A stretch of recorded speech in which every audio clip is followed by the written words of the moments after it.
कथिता भुवि दुर्लभा तथापि हृदये शल्यमस्ति देवी कृपां कुरु कवचन्त महादेवी कथय सानुकम्पा यदि नो कथ्यते मात विमुच्यामि तदा तनूम्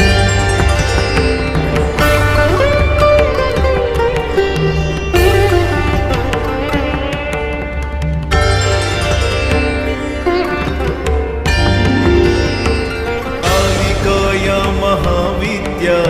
कथिता भुवि दुर्लभा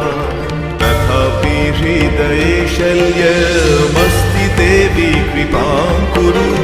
कवचन्त महादेवी कथय